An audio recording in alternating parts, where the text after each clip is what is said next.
Ya Allah, Ya Allah, Ya Allah, Ya Allah, Ya Allah, Ya Allah, Ya Allah। Abu बकर सिद्दीक से हुई। किसी उम्मत की इब्तिदा इतनी अजीम और शानदार नहीं। जिस उम्मत की इब्तिदा अबू बकर सिद्दीक जैसी शख्सियात से हो, उस उम्मत का मुकाम कितना बुलंद होगा। इस उम्मत की इब्तिदा फारूक आजम, उस्मान गनी, हैदर कर्रार से हुई। सारी उम्मतों का मुताला करो, इस शान से किसी उम्मत की इब्तिदा नहीं। और इस उम्मत को कहा कि वसतल लितकूनु शुहदा अलन्नास, तुम दरमियानी उम्मत हो। इस उम्मत की इब्तिदा आगाज़ भी शानदार, इसका वस्त भी हदीस के मुताबिक शानदार के दरमियाना हिस्सा इस उम्मत का जब हम मुताला करें तो कहीं महबूब सुबहानी नज़र आते हैं, कहीं दाता अली हजवेरी नज़र आते हैं, कहीं ख्वाजा मोइनुद्दीन चिश्ती नज़र आते हैं, कहीं बाबा फरीदुद्दीन गंजे शकर नज़र आते हैं, कहीं ख्वाजा बख्तियार काकी नज़र आते हैं, कहीं मियाँ मीर नज़र आते हैं, तो कहीं शाह मोहम्मद गौस नज़र आते हैं। ये इसका वस्त है। आगाज था तो अबू बकर सिद्दीक से लेकर हैदर कर्रार नजर आए। वस्त आया तो दाता महबूब सुबहानी से लेकर ख्वाजा बख्तियार काकी नजर आए। जब इंतहा होगी तो हजरत इमाम महदी ईसा अलैहिस्सलाम नजर आएंगे।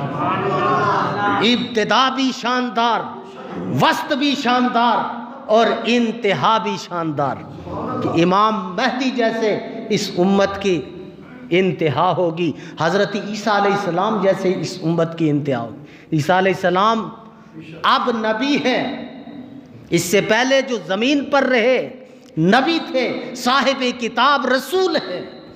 लेकिन जब इमाम महदी का ज़माना आएगा, इमाम महदी का ज़हूर होगा, तो ईसा अलैहिस्सलाम का भी नुज़ूल होगा। लेकिन नबी बनकर नहीं आएंगे, अल्लाह के महबूब के उम्मती बनकर आएंगे। जिस उम्मत की इब्तिदा अबू बकर सिद्दीक से हो, जिसका वस्त महबूब सुबहानी से हो, जिसकी इंतहा इमाम महदी और ईसा अलैहिस्सलाम जैसी हो, इस उम्मत की शान कितनी बुलंद होगी।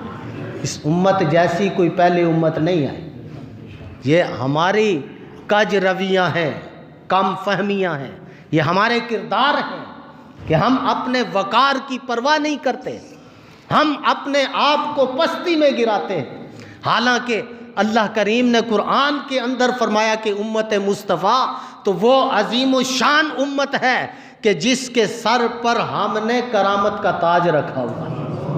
उस ताज की पासदारी करेंगे तो हमारी इब्तिदा भी शानदार, दरमियान भी शानदार और इंतहा भी शानदार। ये अल्लाह के महबूब की उम्मत है, इसके फ़ज़ाइल हैं।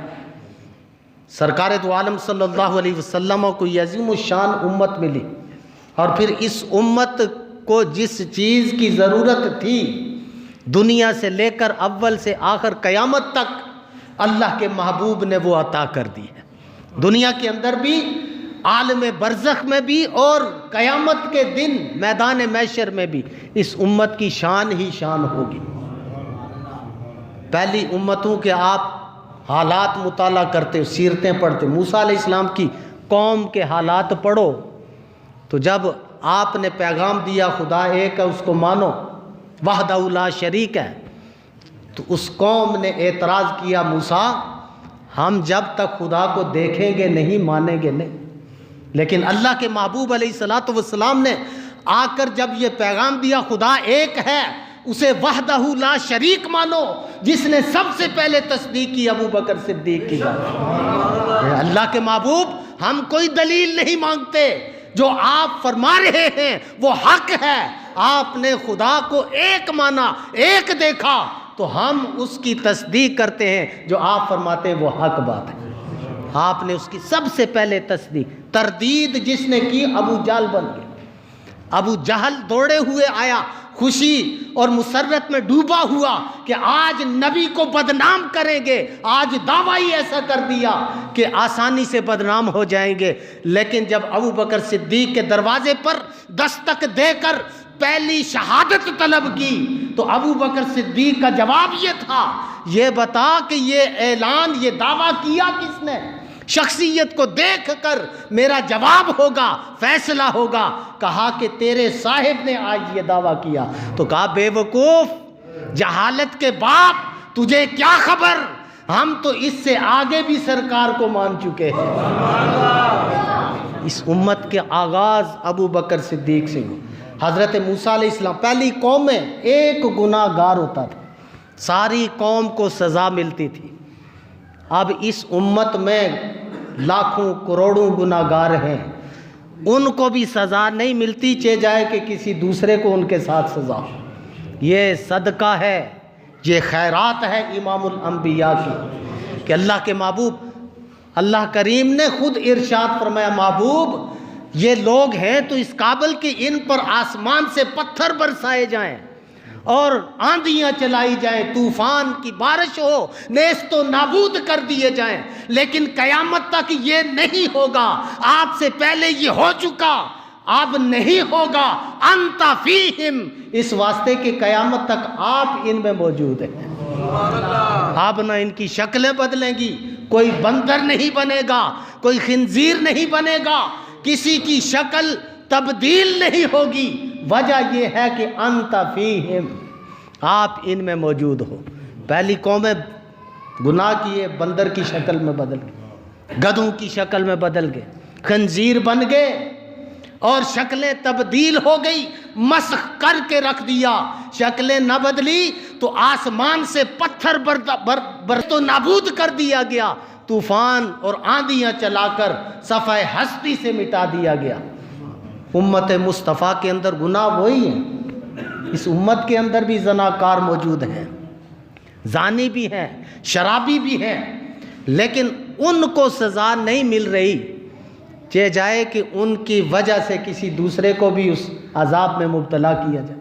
फरमाया अंत फीम, अब इनसे फैसला हशर में होगा। आप जब तक इनमें हैं, ना किसी की सूरत बदलेगी, ना किसी की शक्ल बदलेगी, ना कोई और जानवर में मुतशक्किल होगा, इस वास्ते कि आपकी बरक़ात क़यामत तक इसका फैज़ रहेगा। नारे तकबीर, नारे रिसालत, नारे हैदरी, सय्यदी मुर्शदी, पहली उम्मत जिंदाबाद। पहली उम्मतें एक गुनाह करता था, सारी उम्मत सज़ा भुगती थी। मूसा अलैहिस्सलाम का दौर था और हज़रत दाता गंज बख्श रहमतुल्लाह ताला अलैह, इस उम्मत का एक वाक़या, दाता साहब की तबलीग का आगाज़ ही कश्फुल माजूब ने इसी वाक़े से हुआ कि उम्मतियों संभल जाओ, तुम्हारी शान क्या है और तुम्हारे किरदार किधर को जा रहे। वो थे किस मंजिल पर, तू किस मंजिल में है, शर्म से गिर जा अगर एहसास तेरे दिल में है। तेरे सर पर तो करामत का ताज रखा गया था, तू किस रास्ते पे चल पड़ा। कश्फुल महजूब के अंदर एक औरत का वाक़या आपने नकल फरमाया और आपने आगाज़ ही इस वाक़े से फरमाया।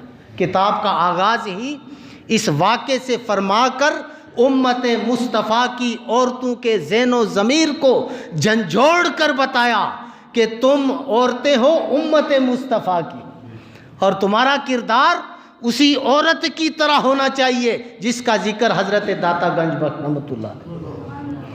हालात ये थे, गरीब किसान, दाता साहब लिखते हैं गरीब किसान था, उसकी बीवी है और अमीर दौलतमंद की ज़मीन उसको मुजारे था, वो उसका, वो उसमें हाल चलाता था। शोहर हाल चलाने गया, दौलतमंद ज़मींदार उसके घर में आ गया। जब घर आया तो वो ज़माना था मुसलमानों की शान अलामत